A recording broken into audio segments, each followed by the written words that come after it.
Mesdames, Messieurs, nous ouvrons aujourd'hui la seconde partie de notre grand traité. Après les fondements, nous abordons la dimension temporelle profonde du bulk. La TVS-PVSP s'organise en plusieurs canaux physiques. Le quatrième, le canal mémoire, est celui qui nous occupe dans ce chapitre 11. Cet effet formalise une idée révolutionnaire. L'état du vide n'est pas seulement déterminé par l'instant présent, mais aussi par son histoire. Imaginez le vide comme une cire qui se fige. Une contrainte passée y laisse une trace, une mémoire qui influence les mesures actuelles. L'intuition est simple. Un phénomène physique dépend de la durée pendant laquelle une contrainte a agi sur lui. C'est l'effet cumulatif. Mathématiquement, la mémoire du bulk, notée grand M, est une somme pondérée de toutes les contraintes passées. Ce poids est déterminé par le noyau de mémoire K, qui définit comment l'influence du passé s'atténue avec le temps. Si le temps caractéristique tome est petit, la mémoire est courte. S'il est grand, le bulk conserve une trace durable, comme dans un fluide dense.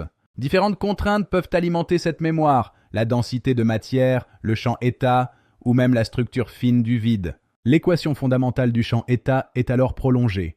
La mémoire devient une source à part entière de la dynamique du bulk. Deux régions apparemment identiques peuvent avoir un état du bulk différent à cause de leur passé respectif. C'est la distinction entre état instantané et historique. Le CHU, la résistance du vide, contient lui aussi cette composante historique. La résistance dépend de l'histoire du bulk. L'effet Dennis devient ainsi une véritable mémoire de résistance, influençant la dissipation effective du système. La signature classique de cet effet est une relaxation lente. Après le retrait d'une contrainte, l'équilibre ne revient que progressivement. C'est dans les expériences différées que l'effet Dennis est le plus fascinant. L'effet persiste après le retrait de la source massique. Attention! Il faut distinguer la mémoire propre du vide de la mémoire des instruments, comme l'hystérésis ou la dérive thermique. L'effet est particulièrement intéressant là où la gravité s'annule par symétrie, mais où la structure du vide reste modifiée. Même sans force nette, l'invariant structurel grand IE peut alimenter la mémoire du bulk. Le vide se souvient de la structure, pas seulement de la force. Conséquence majeure. La mémoire influence le rythme des horloges. Deux horloges peuvent diverger selon leur trajet historique. Ceci relie Dennis à l'effet Carmen. Dennis concerne l'histoire, Carmen la propagation. Ensemble, ils décrivent la propagation avec mémoire. Les plasmas sont des laboratoires naturels pour l'effet Dennis, présentant des états métastables et des instabilités lentes. La commande K utilise l'effet Dennis comme une stratégie d'adaptation, intégrant l'histoire du système pour un contrôle optimal. L'effet correspond à un transfert lent d'énergie vers le canal mémoire lorsqu'une contrainte persiste. L'énergie se redistribue. Une contrainte faible mais longue peut produire une mémoire comparable à une contrainte forte mais brève. C'est la dose de contrainte d'Eto. À grande échelle, la mémoire du bulk pourrait influencer la cohérence des signaux traversant des régions aux histoires différentes. Pour être scientifique, l'effet Dennis doit être testable. Nous proposons une formulation expérimentale, simple et falsifiable. Le protocole idéal, mesurer la fréquence d'une horloge après le retrait d'une masse proche pour détecter une relaxation spécifique. Pour écarter tout artefact, l'effet doit respecter des critères stricts comme la dépendance à la durée d'exposition et la répétabilité. Ce chapitre formalise des intuitions anciennes de la TVS, le temps compte et le vide peut conserver une trace. Restons prudents. L'effet Dennis reste une extension testable. Le noyau K et la source S doivent encore être précisés expérimentalement. En conclusion, le bulk n'est pas un milieu sans mémoire. Il porte en lui les cicatrices et les échos de son passé. Dans le prochain chapitre, nous verrons comment cette mémoire influence la danse des ondes. Préparez-vous pour l'effet Carmen. Nous entamons une étude monumentale du chapitre 12, un voyage au cœur de la propagation au sein du bulk structuré. Après l'effet Dennis et sa mémoire temporelle, nous introduisons l'effet Carmen, la réponse spatiale du vide à la traversée d'un signal. Dans la physique standard, le vide est neutre. Dans la TVS-PVSP, il est un milieu actif qui structure le trajet de chaque onde. La propagation n'est plus un simple déplacement géométrique, c'est une interaction continue avec la texture du bulk I. Définissons l'effet Carmen. Il désigne l'ensemble des modifications d'un signal traversant une région où l'état du bulk varie. Ces modifications touchent le temps de parcours, la phase, la fréquence apparente, la cohérence et même la dispersion du signal. Mathématiquement, l'effet est une correction cumulative le long du trajet, dépendant de I, du CHU et de leur variation spatiale. Nous introduisons l'indice NTVS. un concept simple pour formaliser comment le bulk agit comme un milieu optique effectif. La vitesse de propagation devient une valeur effective, dictée par l'indice local du bulk. La lumière ralentit là où il augmente. Lorsque nTVS est supérieur à 1, le bulk est contraint et la vitesse effective est réduite par rapport au vide standard. Abordons le temps de propagation. Dans le cas standard, il n'est lié qu'à la distance L divisée par C. Mais ici, tout change. Le temps de propagation dépend désormais de l'intégrale de l'indice sur tout le trajet traversé. C'est une mesure de l'histoire du trajet. Cette idée est capitale pour les signaux GNSS et l'interférométrie, où la précision temporelle est absolue. Elle impacte aussi les observations astrophysiques et les mesures de temps de vol à longue distance. Tout signal porte la trace du bulk. Dans un régime faible, nous utilisons une approximation linéaire. Ici, Chi-C est le coefficient de couplage Kármán. La correction Kármán devient alors proportionnelle à l'intégrale du champ I le long du trajet géométrique. Le CHU étant lié à I, nous pouvons aussi exprimer l'indice en fonction de la résistance locale du bulk. C'est un effet cumulatif de résistance. La propagation devient une lutte contre l'inertie structurelle du vide. Mais l'effet ne dépend pas que de la valeur de I. Il dépend aussi de ses variations spatiales, le gradient de I. Nous distinguons la propagation en milieu uniforme, à travers un gradient, ou lors du franchissement d'une frontière de régime. Pour une onde, la phase est essentielle. L'effet Kármán induit une correction de phase cumulative, delta phi c. Dans l'approximation faible, cette correction est liée à l'intégrale du champ I sur la longueur d'onde du signal. L'interférométrie compare la phase de deux trajets. Si l'un traverse un bulk modifié, une différence de phase apparaît. C'est une piste expérimentale claire pour tester la TVS. Mesurer la différence de phase liée à l'intégrale de I. La fréquence subit aussi une modification apparente. Le signal reçu diffère du signal émis à cause du trajet. Cette relation doit être utilisée avec prudence. Les changements de fréquence ont déjà de nombreuses explications standards. Le redshift standard est bien connu. L'effet Kármán propose une correction supplémentaire, une grandeur effective de propagation. Il ne faut pas tout attribuer à la TVS, mais l'étudier comme une correction à distinguer strictement du redshift Doppler ou gravitationnel. L'effet Casilda-Pacheco ou effet CP intervient après Kármán. C'est une hypothèse de correction spectrale plus spécifique. Kármán décrit la propagation globale, tandis que CP est une extension plus spéculative. Cette séparation est fondamentale. Si le bulk possède une mémoire, l'indice effectif dépend aussi de l'histoire passée des contraintes. C'est l'effet Dennis-Kármán. Deux trajets instantanément similaires peuvent produire des résultats différents si leurs histoires divergent. Une physique de la mémoire. L'un des aspects les plus fascinants est l'horizon effectif de reconstruction. Une limite informationnelle, pas seulement géométrique. Au-delà d'une certaine correction cumulée, le signal devient impossible à reconstruire. C'est la perte progressive de cohérence. L'information est affectée à trois niveaux: émission, propagation et détection. Kármán agit spécifiquement sur le trajet. L'information n'est pas forcément détruite, mais elle peut être dispersée, déphasée, retardée ou mal reconstruite par le trajet. La lumière est le cas naturel pour discuter Kármán. Elle traverse un vide structuré, un substrat qui l'influence. L'effet dépend naturellement de la distance parcourue, mais il ne doit pas être réduit à un simple effet de distance. C'est le trajet qui compte. La géométrie compte. Un signal peut traverser une masse, un plasma ou une région de forte mémoire. Chaque profil est unique. La TVS remplace la notion de distance simple par une distance effective de bulk, reflétant la contrainte réelle subie. Les plasmas sont des systèmes analogues par excellence. Ils amplifient les effets de propagation dans un milieu structuré. Nous ajoutons la correction nTVS à l'effet standard nMHD.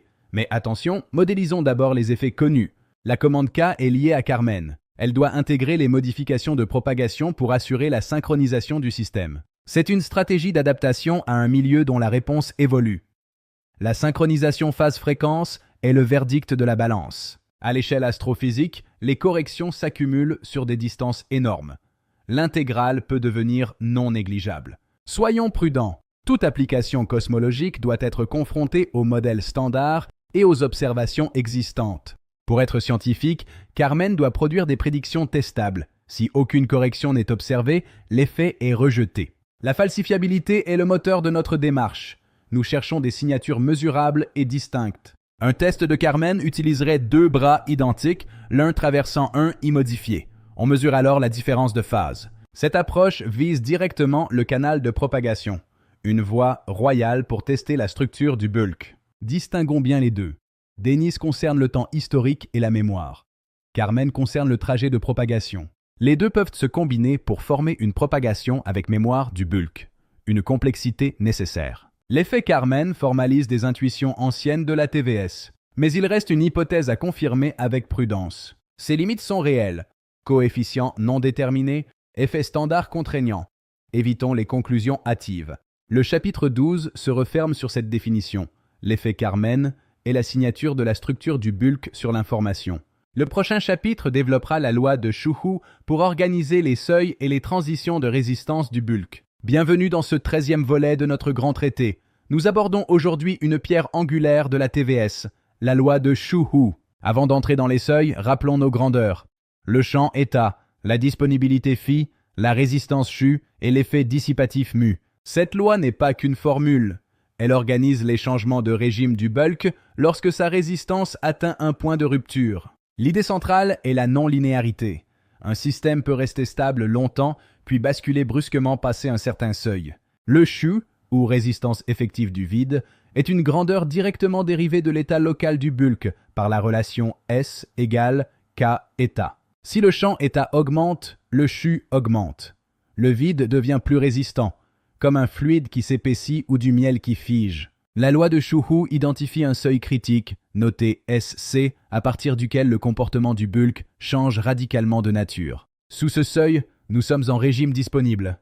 Le bulk est souple, la réponse est presque linéaire et prévisible. Lorsque S approche de SC, nous entrons en régime critique. Les réponses deviennent non linéaires, des effets de mémoire apparaissent. Au-delà, c'est le régime saturé. Le bulk est fortement contraint. La disponibilité s'effondre, les processus se bloquent ou mutent. Pour modéliser ce passage, nous introduisons la fonction de seuil T de S qui décrit la réponse du bulk en fonction de sa résistance. Si le bulk possède une mémoire, la transition présente une hystérésis. Le seuil de rupture n'est pas le même que celui du retour au calme. Le seuil de rupture montant est distinct du seuil de retour descendant. C'est la signature indélébile de la mémoire du bulk. Le paramètre alpha contrôle la rapidité de cette transition. Plus alpha est grand, plus le basculement entre les régimes est brutal. La loi de Shuhu est aussi une loi de disponibilité. Quand le chu augmente, la disponibilité phi du bulk diminue mécaniquement. Dans le canal dynamique, la dissipation mu augmente drastiquement près du seuil, freinant les processus physiques internes. Le temps mesuré lui-même est affecté. Le facteur θ-TVS reçoit une correction additionnelle, ralentissant la chronologie locale. La propagation est perturbée. L'indice effectif NTVS est modifié, reliant la loi de Shuhu à la signature de l'effet Carmen. La mémoire du bulk, ou mémoire Dennis, se renforce. Le système se souvient, plus intensément de ses contraintes passées. L'antisaturation correspond au régime extrême, où la disponibilité phi tend vers 0 et le chu vers sa valeur critique. Cette approche permet de penser les horizons comme ceux des trous noirs, non comme des limites géométriques, mais comme des seuils de régime. La commande K devient alors une stratégie d'adaptation pour maintenir le système dans un régime contrôlable sans franchir le seuil. Nous utilisons sigma S et delta S pour mesurer la distance au seuil. Si delta S devient négatif, la stabilité est rompue. Prenons un oscillateur. Sa fréquence chute brusquement à l'approche du seuil, une prédiction mesurable de notre modèle. Prudence scientifique, la loi de Shuhu est une loi effective de régime destinée à organiser nos transitions internes à la TVS. En conclusion, cette loi est le cadre nécessaire pour piloter nos systèmes complexes près des limites du bulk. Merci de votre attention. Dans le prochain volet, nous explorerons l'effet CP et l'antisaturation extrême. Chapitre 14. Effet CP et antisaturation. Correction spectrale et régimes extrêmes du bulk. Les chapitres précédents ont introduit les grandes structures, le champ état, la résistance chu, la mémoire de Dennis et l'indice Carmen. Le présent chapitre aborde deux notions plus avancées, l'effet CP, ou Casilda-Pacheco, et l'antisaturation. Ces notions doivent être présentées avec prudence. Elles sont des extensions théoriques possibles de la TVS-PVSP. L'effet CP désigne une hypothèse de correction spectrale liée à la propagation ou à la perception d'un signal. Il ne doit pas être confondu avec l'effet Carmen. CP décrit l'expression spectrale particulière de cette correction. L'effet concerne la manière dont une fréquence ou une couleur pourrait être modifiée par l'état du bulk traversé. Avant d'introduire CP, rappelons la définition standard du redshift, noté Z, basée sur les longueurs d'onde. Un redshift positif signifie que la fréquence observée est plus faible que la fréquence émise. La lumière vieillit. Dans le cadre standard, ce décalage est dû à l'expansion, à l'effet Doppler ou à la gravitation classique. La TVS doit absolument distinguer l'effet CP de ces phénomènes standards pour rester scientifique. La formulation la plus prudente est Z observé égale Z standard plus une correction hypothétique liée au bulk. Nous décomposons cette correction en une partie Karman générale et une partie spectrale spécifique, CP. Une correction peut provenir de la source, du trajet, du détecteur ou de la réponse de l'instrument de mesure. CP peut être vu comme une correction de perception spectrale dépendante d'une réponse effective du milieu. Dans une approximation faible, cette correction dépend de l'intégrale de l'état du bulk le long du trajet C. Il faut être précis. Si la fréquence diminue, la longueur d'onde augmente, entraînant un décalage vers le rouge. CP n'est pas une inversion arbitraire, mais une correction possible respectant la logique de l'émission et de la détection. L'effet Karman produit la correction de propagation. CP en décrit l'expression spectrale particulière. La correction ne dépend pas de la distance brute, mais de l'état du bulk traversé. C'est une nuance cruciale. Cette clarification évite de réduire CP à une hypothèse trop simple de fatigue de la lumière. Si le bulk possède une mémoire, CP peut dépendre de l'histoire particulière de la région traversée. L'astrophysique est le domaine naturel de CP, là où les signaux parcourent d'immenses distances. C'est aussi là que la prudence est maximale. Poussière, plasma et lentilles gravitationnelles modifient déjà le spectre. L'effet CP ne peut être proposé que comme une correction additionnelle et non comme un remplacement immédiat. Pour devenir scientifique, CP doit produire une prédiction falsifiable et une forme mathématique claire. Ses limites sont nombreuses, absence de coefficients fixés et risque de confusion avec le redshift standard. Abordons maintenant l'antisaturation liée aux régimes extrêmes où la disponibilité du bulk s'effondre. Dans la TVS, la disponibilité phi est l'inverse du champ état. Quand état augmente, le vide devient indisponible. L'antisaturation désigne ce régime limite où la disponibilité du bulk approche un seuil minimal. Le terme peut sembler paradoxal, mais il décrit une contrainte telle que les processus habituels s'arrêtent. La TVS consolidée évite les infinis physiques en préférant la notion de seuil critique, état critique. Cela place l'antisaturation dans le prolongement naturel de la loi de Shuhu et de ses seuils de résistance. À l'approche de ce seuil, les canaux statiques et dynamiques sont affectés. La dissipation augmente radicalement. La propagation est modifiée et la mémoire devient non linéaire, présentant souvent une hystérésis. L'horizon n'est plus seulement géométrique, il devient une frontière de disponibilité effective du bulk. Les trous noirs sont alors interprétés comme des régions où le bulk atteint cet état critique extrême. Cette lecture permet d'éviter l'infini de la singularité classique, la traitant comme une limite du modèle. Lorsque phi tend vers 0, le bulk n'est plus disponible, entraînant un blocage total de la propagation. Les processus ralentissent. Le temps intrinsèque demeure, mais le temps mesurable approche une limite de réponse. L'information devient alors inaccessible, non par destruction, mais par impossibilité de reconstruction. L'effet CP serait ainsi plus visible dans ces régions proches du seuil, où la réponse devient non linéaire. La commande K vise à maintenir le plasma proche de ce seuil sans jamais perdre le contrôle du système. L'antisaturation marque une limite de la TVS linéaire, imposant l'usage d'équations non linéaires stabilisatrices. En résumé, CP concerne la mesure spectrale, l'antisaturation concerne l'état extrême du bulk. Ce chapitre clôt la partie consacrée aux effets fondamentaux. Prochaine étape, les applications à la gravité locale. Fin du chapitre 14. La quête de la compréhension du bulk se poursuit. Fin de transmission. Chapitre 15. Gravité locale et expérience symétrique. Nous abordons ici un pilier de la validation expérimentale. Les chapitres précédents ont établi l'architecture de la TVS-PVSP, reposant sur le champ fondamental du bulk, ETA. Ce modèle définit une disponibilité, une résistance effective du vide, S, et une gravité effective liée au gradient. Une distinction essentielle apparaît. L'état local du bulk n'est pas identique à son gradient spatial. La gravité dépend du gradient, tandis que le CHU dépend directement de la valeur locale du champ. Cette distinction ouvre une possibilité expérimentale majeure, des régions où la gravité s'annule, mais pas l'état du bulk. C'est ici qu'interviennent les configurations symétriques, où plusieurs contributions gravitationnelles s'annulent vectoriellement. Au point central entre deux masses identiques, les accélérations gravitationnelles s'opposent et s'annulent. G égale 0. En physique newtonienne, cela signifie simplement que la force nette sur une masse test est nulle. Tout s'arrête là. Mais dans la TVS, chaque masse contribue à l'état du bulk. Les contributions scalaires au champ état s'additionnent.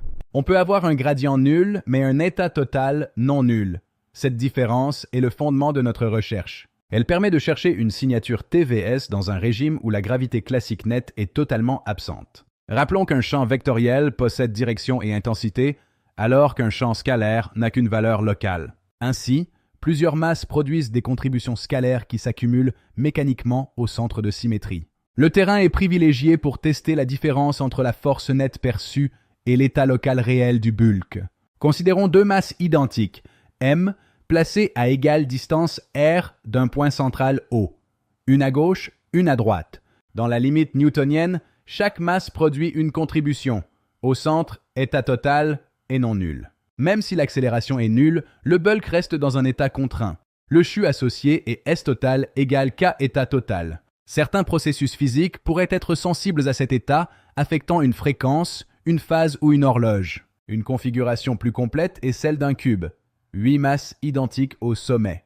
Point d'intérêt, le centre. Par symétrie, les contributions gravitationnelles vectorielles s'annulent totalement au centre géométrique du cube. Cependant, les contributions scalaires s'additionnent. État centre est 8 fois la contribution d'une seule masse. Le cube est intéressant car il réduit l'accélération nette tout en maintenant une contribution scalaire massive. Plus encore, il peut produire une structure d'ordre supérieur du champ, même quand le gradient premier s'annule. C'est l'invariant structurel, IE, représentant les variations secondes ou la structure locale du gradient. L'effet de marée. Le bulk possède une structure locale même si la force G est nulle. C'est la clé des expériences symétriques. Une première observable est la fréquence d'une horloge. La TVS prédit une correction dépendant de état et de IE. On comparerait une horloge au centre du cube à une horloge témoin éloignée cherchant la signature du champ scalaire. Une deuxième observable est la phase interférométrique, testant l'effet Carmen en régime local. La troisième observable concerne l'effet Dennis, la relaxation mémoire après le retrait des masses. Si le bulk possède une mémoire, on observerait une relaxation graduelle plutôt qu'un retour instantané à l'équilibre. Il faut être extrêmement prudent. De nombreux effets classiques peuvent mimer une anomalie TVS. Une signature TVS ne serait pas une simple anomalie, mais suivrait une loi précise dépendante de la masse et de la distance. L'effet doit varier de manière contrôlée, proportionnel à M si état domine, ou à M carré si c'est l'invariant IE. La dépendance en R permet de distinguer la nature de l'effet, champ, gradient ou structure tidale. La coquille sphérique est fascinante. À l'intérieur, G est nul, mais le potentiel état est maximal et uniforme. Un anneau de masse peut produire une zone centrale où l'accélération axiale s'annule par symétrie. Au centre de l'anneau, G est environ égal à 0. Cette modulation permet une détection synchrone, bien plus robuste contre le bruit qu'une mesure statique. L'idéal reste l'expérience différentielle entre deux instruments identiques pour annuler les biais communs. Le protocole complet, référence sans masse, contrainte symétrique, puis relaxation après retrait. Un test total. Il faut comparer ces prédictions à la relativité générale, qui prévoit déjà des effets liés au potentiel.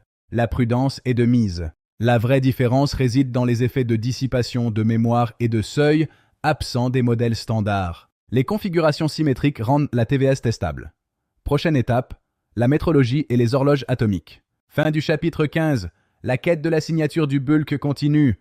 Fin de transmission. Bienvenue dans ce 16e volet. Nous allons confronter la TVS à la précision extrême des instruments de mesure modernes. Le modèle distingue plusieurs niveaux.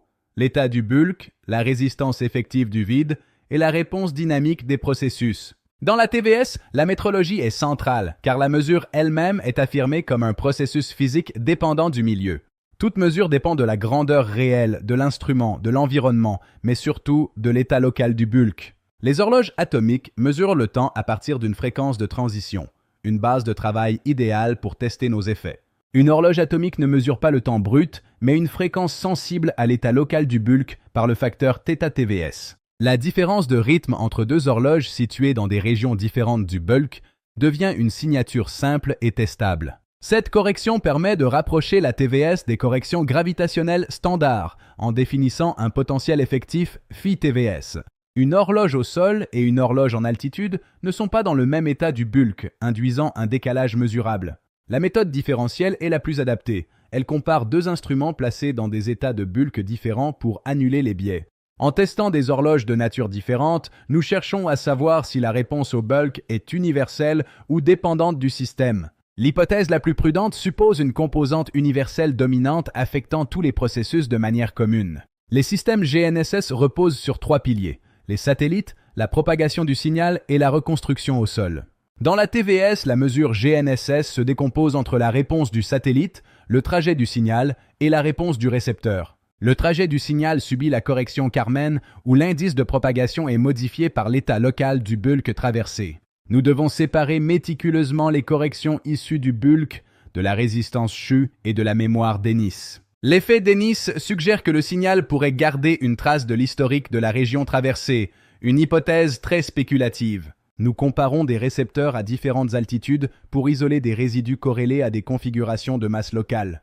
La stratégie correcte consiste à chercher des résidus de corrélation TVS uniquement après avoir exclu tous les effets standards connus. La métrologie de précision peut tester la relation fondamentale de la gravité émergente à travers les balances de torsion. L'expérience idéale compare deux horloges où le champ net est nul mais où l'état du bulk est localement modifié. L'interférométrie atomique, extrêmement sensible, permet de mesurer des phases traversant des états du bulk différents. Les résonateurs optiques testent les micro-variations de fréquence induites par les changements de longueur effective du milieu. Pour devenir prédictif, le modèle doit stabiliser ses unités et relier précisément ses grandeurs aux mesures métrologiques. La TVS consolidée précise: ce n'est pas le temps qui change, mais la montre. Le temps intrinsèque reste un invariant. En conclusion, la métrologie est le terrain naturel pour confronter quantitativement la TVS aux réalités expérimentales. Merci de votre attention. Dans le prochain volet, nous explorerons l'application au plasma et au seuil dynamique. Chapitre 17. Plasma, seuil dynamique et commande K. Nous abordons ici l'application de la TVS-PVSP au système fortement dynamique. Le modèle repose sur une chaîne précise reliant l'état du bulk à la résistance du vide et aux mesures physiques effectives. Cette logique s'applique désormais au plasma, domaine d'instabilité, de seuil et d'effet de synchronisation collective. Dans une lecture TVS, un plasma est un système où plusieurs canaux, statique, dynamique, propagation et mémoire, sont simultanément actifs. Le plasma devient ainsi un terrain idéal pour explorer les transitions de régime et la commande K. Contrairement à un gaz neutre, le plasma présente des comportements collectifs: oscillation, instabilité et ondes collectives. Ces comportements incluent les modes propres, l'auto-organisation partielle et les transitions de régime complexes. Le plasma permet de formuler et comparer les idées de la TVS: seuil, mémoire, synchronisation, au modèle standard. Le seuil bêta environ 1 joue un rôle crucial, représentant le rapport entre pression du plasma et pression magnétique. Si bêta est inférieur à 1, le champ magnétique domine le comportement global du milieu. À bêta environ 1, les pressions deviennent comparables. C'est un régime critique, plus instable et difficile à contrôler. Dans la TVS-PVSP, ce seuil est rapproché de la loi de Shuhu, où bêta agit comme un paramètre de régime. Le plasma entre en régime critique lorsque le CHU effectif atteint le seuil critique C. Le CHU effectif dépend de l'état du bulk, de l'état plasma, de la commande, de la dissipation et de la mémoire dynamique. Cette formulation relie la notion de seuil plasma à la notion générale de transition du bulk. L'état 1,2 désigne un régime hybride où le plasma conserve des propriétés fluides tout en s'auto-organisant. C'est une superposition entre un comportement diffus et une organisation collective imposant sa propre dynamique. Au voisinage du seuil, le plasma devient un aimant directeur autonome, imposant sa propre fréquence au système. Il ne s'agit plus de contraindre le milieu de l'extérieur, mais de se synchroniser avec son auto-organisation. La commande K est une stratégie de contrôle adaptatif pour un système proche d'un seuil. Elle vise à adapter le contrôle externe à l'état réel du système, au lieu d'imposer une contrainte fixe. Elle agit sur la fréquence, la phase, l'amplitude et le verrouillage phase-fréquence. La synchronisation peut devenir plus importante que la simple intensité du champ externe. La stabilité dépend de l'écart entre la fréquence collective du plasma et la fréquence imposée par le contrôle. Dans la TVS-PVSP, la commande K n'est pas qu'un réglage technique, c'est une réponse à l'état du milieu. Le but est de maintenir le plasma dans une zone utile, proche du seuil, mais sans franchissement destructeur. La dissipation totale inclut les pertes standards, et une correction hypothétique liée au bulk ou au SHU. Les plasmas présentent une mémoire dynamique, hystérésis, état métastable et dépendance à l'historique. L'effet Dennis signifie qu'un historique de contrainte modifie l'état présent du plasma. Le plasma est aussi un milieu de propagation où l'effet Carmen introduit une correction à l'indice de réfraction. Le comportement global ne se réduit pas à la somme des particules. Le plasma adopte une dynamique auto-organisée. Une instabilité peut être interprétée comme une perte de synchronisation entre le plasma et son champ externe. La gestion du régime critique et de la synchronisation peut améliorer considérablement le rendement énergétique. L'idée est celle d'un plasma agissant comme un rotor magnétique générateur, transférant son énergie vers un circuit externe. Le défi reste d'imposer assez de contraintes pour stabiliser le plasma sans créer de désynchronisation. Une hypothèse majeure est que la synchronisation du plasma pourrait réduire l'énergie nécessaire pour atteindre un régime utile, sans violer les lois fondamentales. Certains seuils rappellent l'allumage par compression. Le milieu précontraint atteint plus efficacement le seuil critique. L'idée d'un écran électronique modifie le SHU effectif, agissant sur les gradients et les modes instables. La commande K suit la fréquence collective du plasma, le transformant en partie active de la boucle de contrôle. Pour tester cette approche, il faut identifier des observables. État de pression, phase relative et SHU effectif. Il faut distinguer le niveau standard, MHD et cinétique, de la lecture TVS, qui s'ajoute comme une couche effective pour traiter la réponse globale du milieu. La signature expérimentale réside dans l'amélioration de la stabilité et du confinement grâce à la commande K. La version consolidée transforme nos intuitions, comme l'idée du plasma aimant, en modèle mathématique testable où le milieu garde une dynamique propre. Un programme minimal consiste à choisir un plasma contrôlé, identifier son seuil bêta environ 1 et vérifier si une correction TVS améliore la description des modes dominants. Cette application reste exploratoire. Les limites sont réelles. Le lien entre I et les variables plasma reste hypothétique et les bilans d'énergie doivent rester strictement conservatifs. En conclusion, le plasma nous invite à une synchronisation adaptative avec le bulk, ouvrant la voie à une nouvelle ingénierie énergétique. Nous abordons aujourd'hui les confins de notre théorie. Comment la lumière, voyageant sur des distances colossales, porte-t-elle la trace du milieu qu'elle traverse? Un signal lumineux lointain transporte-t-il uniquement l'information de sa source? Ou porte-t-il aussi les cicatrices du bulk traversé? Dans la TVS, la lumière ne traverse pas un vide passif. Elle rencontre un profil de champ état qui modifie son voyage à chaque instant. La propagation dépend alors d'une distance effective, intégration mathématique de l'indice de réfraction du vide sur tout le trajet. Dans le modèle standard, l'indice est égal à 1.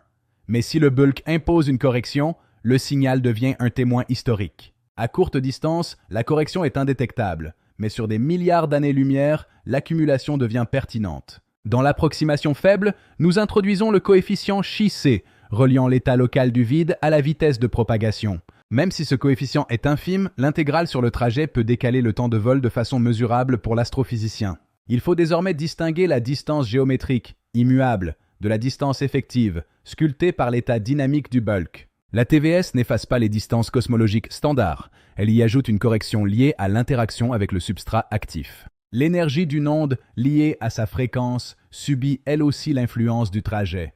C'est ici que nous rejoignons la question du redshift. Le redshift observé devient une somme, la contribution standard de l'expansion, plus une correction spécifique à la TVS. Ce décalage dépend directement de l'effet Carmen, le signal perdant ou gagnant de l'énergie selon les propriétés du milieu traversé. L'effet CP, plus spéculatif, suggère une correction spectrale encore plus profonde, liée à la mémoire intrinsèque du trajet. Soyons prudents, la TVS ne doit pas servir de variable libre pour expliquer n'importe quel écart, mais être rigoureusement contrainte par les données. L'expansion reste le cadre majeur.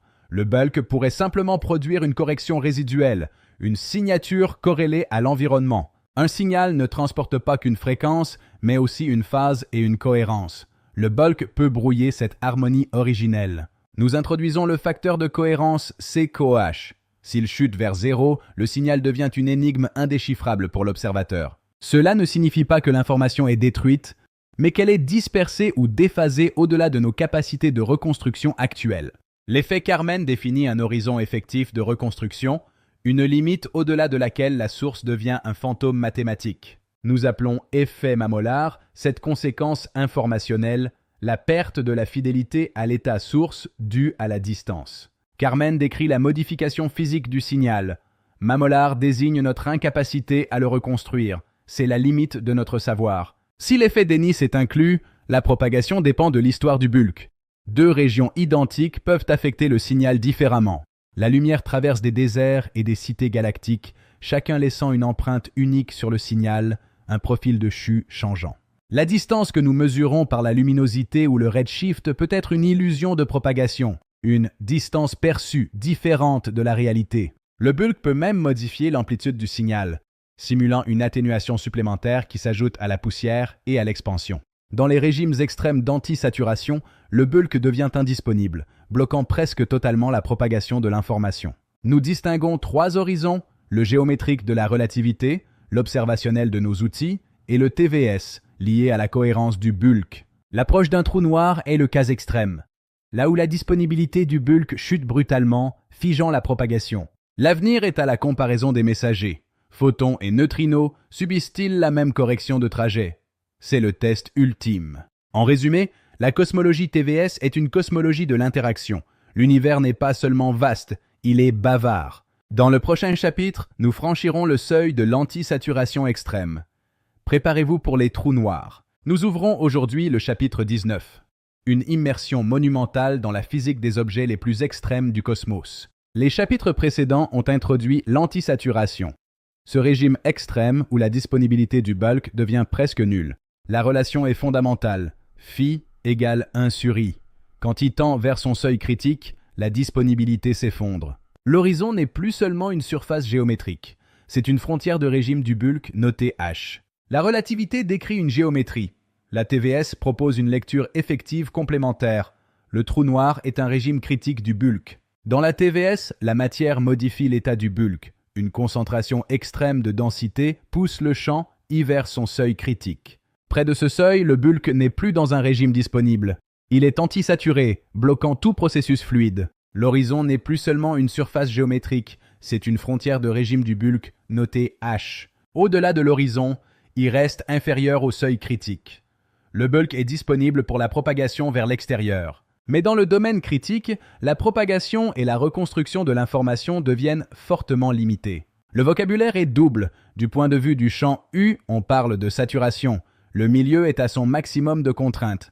Du point de vue de la disponibilité phi, on parle d'antisaturation. Deux angles pour décrire un même état d'étouffement. Contrairement au modèle classique, la TVS évite de poser des infinis physiques immédiats ou des singularités divergentes. On parle d'une limite de régime, I-crit. Le modèle atteint sa validité maximale sans exiger une réalité infinie nécessaire. Conséquence directe, le ralentissement extrême des processus. Le temps intrinsèque reste invariant, mais le temps mesuré diverge. Près de l'horizon, les processus physiques paraissent figés pour un observateur extérieur. C'est l'effet d'horloge du bulk. La vitesse de propagation V-prop-F devient très faible, tombant bien en dessous de C. Le vide devient un frein absolu. Dans une limite extrême, la vitesse effective tend vers 0. La propagation vers l'extérieur devient impossible. Un trou noir pose la question de l'information. Près de l'horizon, le facteur de trajet s'effondre. La cohérence se dissout. Distinguons trois notions, l'horizon géométrique, l'horizon TVS de régime et l'horizon informationnel de reconstruction. Distinguons trois notions, l'horizon géométrique, l'horizon TVS de régime et l'horizon informationnel de reconstruction. L'horizon TVS est une reformulation effective qui doit être comparée aux prédictions de la relativité générale. Deux effets se combinent, l'effet de gradient créant la force et l'effet de saturation définissant l'état critique du bulk. Deux effets se combinent, l'effet de gradient créant la force et l'effet de saturation définissant l'état critique du bulk. Le CHU critique représente la résistance maximale du bulk. Dans cette zone, tous les canaux physiques sont modifiés. Dynamique, propagation et mesure. Le CHU critique agit comme un régulateur absolu de la réalité physique. Cette lecture relie directement les trous noirs à la loi de Shuhu. L'horizon est la surface critique de passage vers la saturation. Pour modéliser cela, il faut quitter l'approximation linéaire. Le terme quartique du potentiel stabilise le champ U. La saturation doit être décrite par une dynamique non linéaire, évitant une croissance incontrôlée du champ près de l'objet. L'intérieur du trou noir reste difficile à interpréter. Les variables faibles de la TVS n'y sont plus suffisantes. La bonne posture. L'intérieur est un domaine exigeant, une théorie non linéaire encore à consolider. Restons prudents. La singularité est vue comme une perte de validité du modèle effectif, plutôt que comme un objet physique de densité infinie. La singularité est vue comme une perte de validité du modèle effectif, plutôt que comme un objet physique de densité infinie. La contribution de la TVS est de reformuler cette limite ultime comme une barrière de disponibilité du bulk. Pour l'observateur extérieur, les processus proches de l'horizon paraissent extrêmement ralentis, presque suspendus. Ce ralentissement observé est la conséquence de l'état critique du bulk sous l'horizon, une horloge de la contrainte. La lumière émise subit un fort décalage. La TVS doit reformuler ce redshift gravitationnel par ses propres variables d'état. Nous n'opposons pas les théories. Nous cherchons la contribution éventuelle de la structure du vide au décalage spectral observé. L'effet Carmen devient crucial ici, car la propagation traverse une région où il varie brutalement près de l'horizon.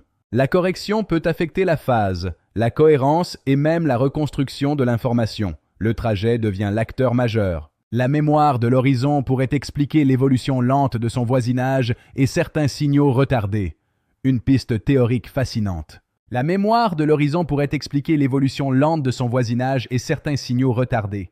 Une piste théorique fascinante. Le disque d'accrétion est l'exemple naturel d'un système multicanaux. Gravité, plasma, Carmen et Dennis y cohabitent. Ici, tous les chapitres du Grand Traité se rejoignent dans une dynamique complexe et combinée.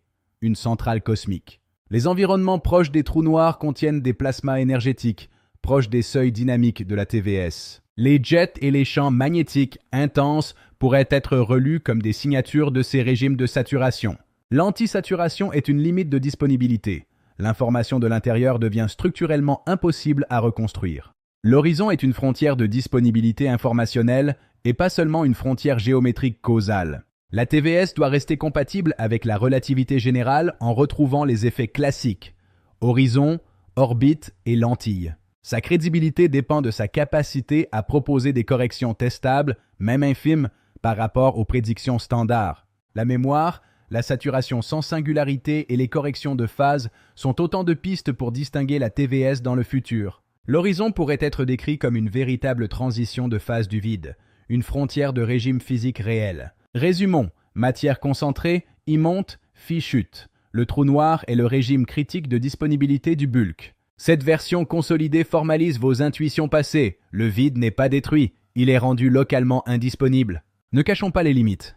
ICRI reste à calculer et la dynamique non linéaire complète est encore un chantier ouvert. Le chapitre 19 se conclut ainsi. Le trou noir est la frontière ultime de notre description effective de la réalité physique. Le prochain volet ouvrira la partie comparative pour préciser où la TVS reformule la science et où elle ose diverger. Chapitre 20. Comparaison avec la relativité générale. Nous abordons ici le positionnement de la TVS-PVSP face aux piliers de la physique moderne. La TVS propose une reformulation effective de la gravité, du temps et de la mesure à partir d'un bulk structuré. La relativité générale décrit la gravité comme une géométrie de l'espace-temps, expliquant avec précision une vaste gamme de phénomènes. La question est, la TVS est-elle une contradiction, une reformulation ou une extension phénoménologique de la relativité générale? La réponse prudente est de voir la TVS comme une reformulation effective qui doit d'abord retrouver les limites connues de la relativité. La relativité générale part d'une idée géométrique. La matière détermine la courbure et la courbure détermine le mouvement. La TVS part d'une autre intuition. La gravité est le gradient d'un bulk physique actif, décrit par un champ d'état. En RG, l'espace-temps est une géométrie dynamique. En TVS, l'espace est le contenant et le vide, ou bulk, est le contenu physique actif. Alors que la RG parle de courbure, la TVS propose une formulation de type potentiel, reliant la gravité au champ U. La TVS peut retrouver la limite newtonienne classique dans un régime de champ faible, point essentiel pour sa crédibilité. Dans les situations ordinaires, les deux théories prédisent les mêmes effets. Les différences sont à chercher ailleurs. La relativité générale interprète les différences de rythme comme une déformation de la géométrie temporelle elle-même. En TVS, le temps est invariant. Ce sont les processus physiques de mesure qui sont ralentis par l'état local du bulk. Cette distinction entre géométrie et processus physique est conceptuellement forte, bien qu'elles doivent rester compatibles avec les mesures. Le redshift gravitationnel est relu en TVS comme une différence de réponse des processus d'émission au potentiel du bulk. La déviation de la lumière, expliquée par la courbure en RG, est reformulé par la TVS comme une propagation dans un bulk d'indices variables. Le retard de Shapiro devient une conséquence directe de l'augmentation du temps de propagation liée à l'intégrale du champ I. Pour expliquer la précession orbitale de Mercure, la TVS doit introduire des corrections non linéaires ou un couplage dynamique supplémentaire. Les ondes gravitationnelles pourraient être vues comme des perturbations scalaires du champ y se propageant dans le vide structuré. Le trou noir n'est plus seulement une solution géométrique, mais un régime critique où le bulk atteint une saturation extrême. L'horizon est interprété comme la frontière de disponibilité du bulk, point où le CHU devient critique. La TVS n'est intéressante que si elle produit des effets distincts de la RG, comme la dissipation M ou la mémoire M. Les cas où le champ s'annule localement sont cruciaux. En TVS, les variables U et M peuvent rester actives même sans accélération nette. L'effet Dennis propose une mémoire locale du bulk sous contrainte persistante, là où la RG ne prévoit pas d'effet comparable. Une signature possible serait une relaxation spécifique de la mesure après le retrait d'une contrainte gravitationnelle. La TVS introduit un terme dissipatif, un frottement du vide, qui n'existe pas dans le mouvement libre idéal de la RG. La TVS pourrait tester une forme de violation faible du principe d'équivalence, si les processus dépendent de la valeur locale de I. Pour être crédible, le modèle doit reproduire les succès confirmés de la RG, du redshift gravitationnel aux corrections GNSS. L'originalité de la TVS réside dans la séparation entre état et gradient et l'introduction des seuils de régime du bulk. Le positionnement le plus solide n'est pas la réfutation, mais la reformulation effective du vide et de la mesure. L'objectif est d'identifier des cas où une correction additionnelle calculable permet de distinguer les deux cadres. Attention au risque de double comptage, un effet déjà expliqué par la RG ne doit pas être ajouté une seconde fois sans démonstration claire.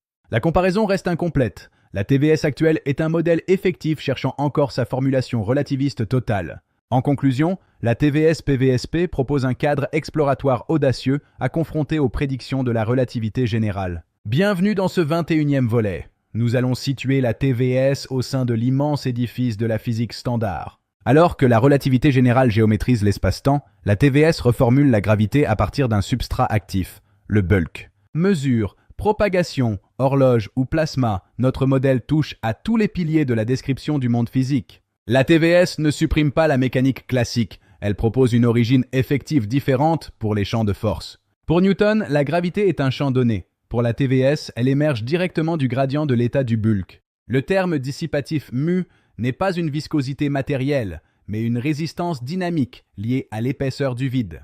La conservation de l'énergie reste fondamentale. Les dérives observées sont des corrections de réponse, non des violations. Les équations de Maxwell sont conservées. La TVS y ajoute une couche de correction pour la propagation dans le vide structuré. Attention, l'indice N-TVS n'est pas un indice matériel classique. C'est une signature de la structure intime du vide. L'optique standard décrit le milieu. L'effet Carmen décrit la déviation de phase induite par les variations locales du bulk. La structure de état rapproche la TVS d'une théorie de champ scalaire soumise aux mêmes contraintes expérimentales. Dans le monde quantique, la TVS interroge « le bulk modifie-t-il les niveaux d'énergie ou seulement la mesure de la fréquence ?» La mesure n'est jamais un acte passif. Elle est un processus physique où l'instrument interagit avec l'état local du vide.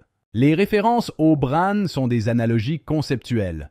La TVS n'est pas, à ce stade, une dérivation de la théorie des cordes. Disponibilité, résistance et seuil. Nous jetons ici les bases d'une véritable thermodynamique effective du bulk. La physique des plasmas reste souveraine. La TVS offre une lecture complémentaire sans remplacer les outils de la MHD. La TVS respecte la causalité. Dans sa version minimale, elle impose que l'indice de propagation reste supérieur à l'unité. L'invariance de Lorentz est un défi. La TVS actuelle est une formulation effective qui devra évoluer vers une forme covariante. Nous restons prudents. La TVS doit être compatible avec les effets déjà exclus par les contraintes expérimentales sévères. Le positionnement le plus solide, la TVS propose une reformulation du vide et de la mesure à partir d'un bulk structuré.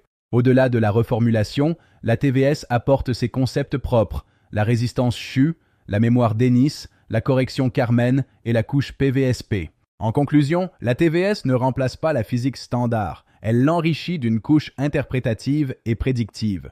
Merci de votre attention. Dans le prochain volet, nous explorerons les limites actuelles et les zones d'ombre du modèle. Une théorie exploratoire ne devient pas plus forte en masquant ses faiblesses.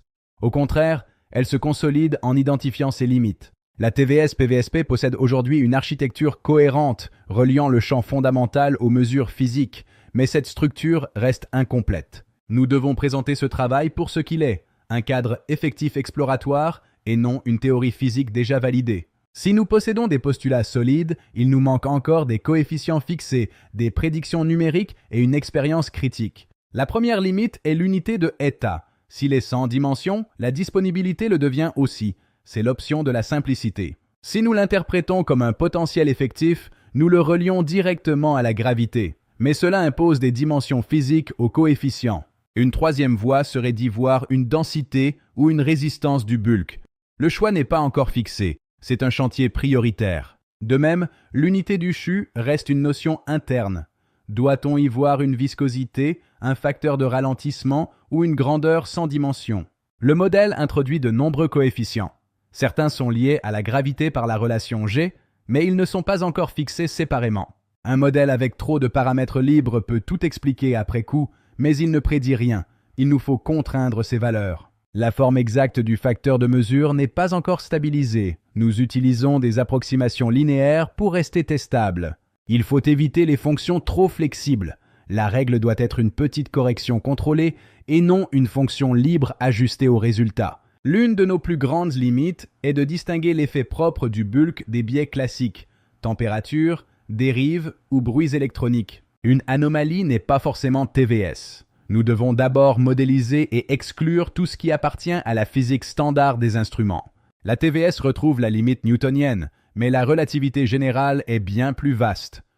Nous devons encore montrer comment nous reproduisons ces succès. Redshift gravitationnel, précession, retard de Shapiro.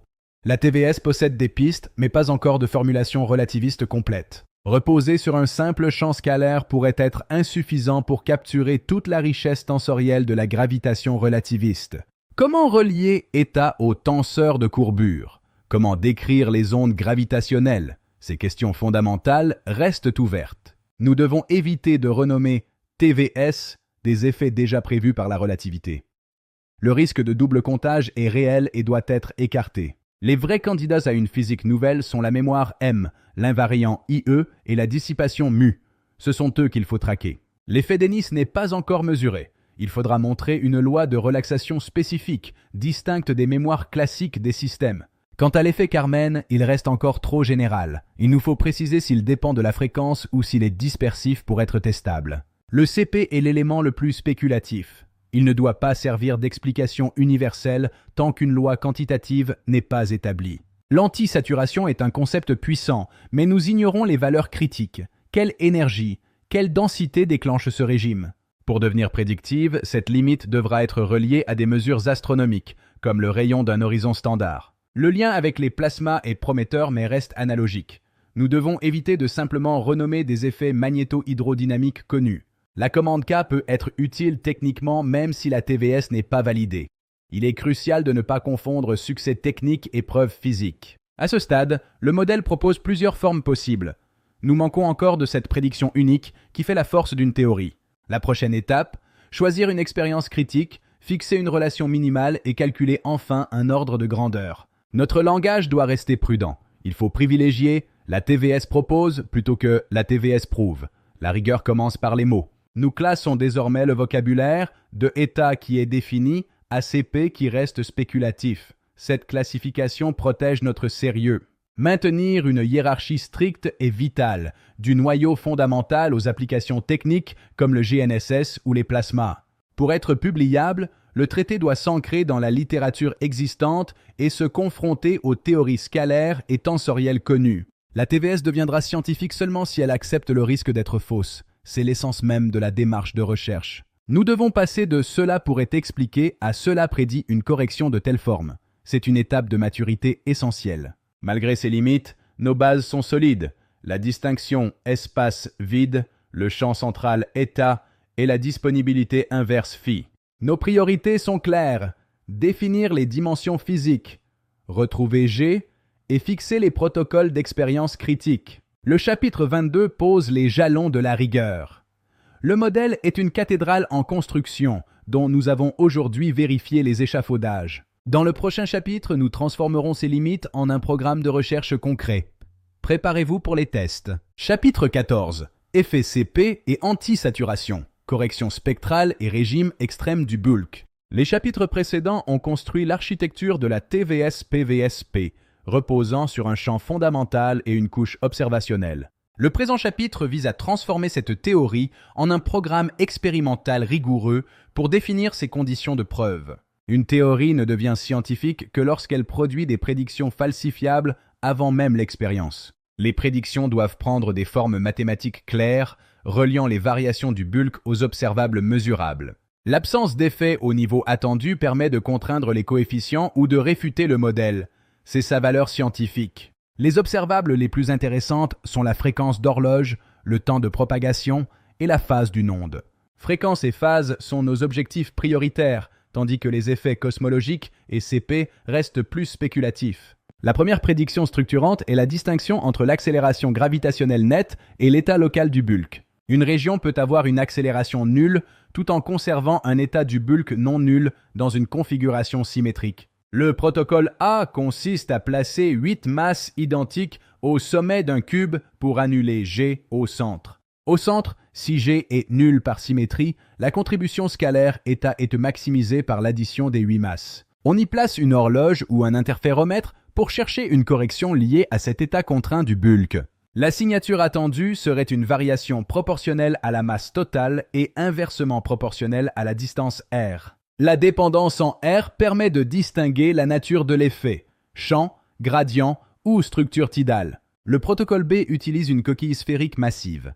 À l'intérieur, G est nul, mais le potentiel peut être non nul. L'expérience compare un instrument au centre de la coquille à une référence extérieure pour isoler l'effet état. Un anneau de masse peut produire une zone centrale où l'accélération axiale s'annule par symétrie. Au centre de l'anneau, G est environ égal à 0. Cette modulation permet une détection synchrone, augmentant considérablement le rapport signal sur bruit contre les parasites. La prédiction 2 pose que les fréquences mesurées dépendent directement de la densité locale du champ état. On peut tester des horloges identiques pour l'environnement ou des horloges différentes pour la dépendance au processus. Le protocole D compare les tests d'altitude, servant de calibration, aux tests en configuration symétrique, distinctifs.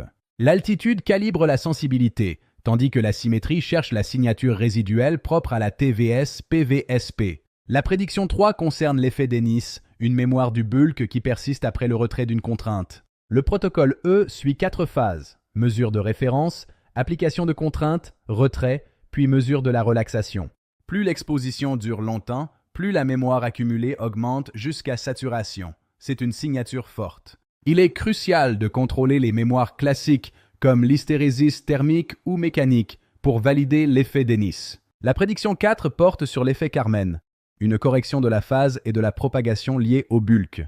Le protocole F utilise un interféromètre différentiel où les deux bras ont la même longueur géométrique mais des états de bulk différents. L'expérience cherche un déphasage lié au milieu lui-même et non à une simple différence de trajet spatial. La prédiction 5 concerne l'effet de seuil de la loi de Shuhu, prédisant une transition lors d'une contrainte extrême. Le protocole G cherche cette non-linéarité en faisant varier progressivement une contrainte jusqu'au seuil critique. En cas d'effet Dennis associé, on observerait une hystérésis, où le seuil de retour diffère du seuil de montée. La prédiction 6 suggère que la commande K améliore la stabilité du plasma en synchronisant les variables du bulk. Le protocole H identifie un régime critique où la correction TVS devrait améliorer les prédictions de stabilité classiques. La prédiction 7 propose de tester la théorie sur les résidus temporels des systèmes GNSS, après correction standard. Enfin, l'antisaturation aux horizons astrophysiques offre une lecture alternative aux singularités classiques. Tous les tests ne sont pas équivalents. Nous recommandons une hiérarchie commençant par les niveaux locaux contrôlés.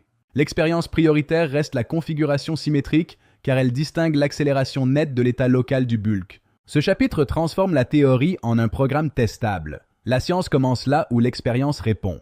La TVS-PVSP devient scientifiquement majeure si elle produit des corrections mesurables et distinctes des modèles standards. Le prochain chapitre sera la conclusion générale du manuscrit, synthétisant l'ensemble de ce monument théorique. Fin du chapitre 23. La quête de la preuve continue. Fin de transmission. Nous voici au chapitre 24, la conclusion générale de ce grand traité. La TVS-PVSP propose une reformulation complète du vide, de la gravité, du temps et de la mesure. Son idée centrale, le vide n'est pas un simple néant, mais un bulk structuré et actif. Cet état local est noté I. Il représente la contrainte et l'état de structuration du vide.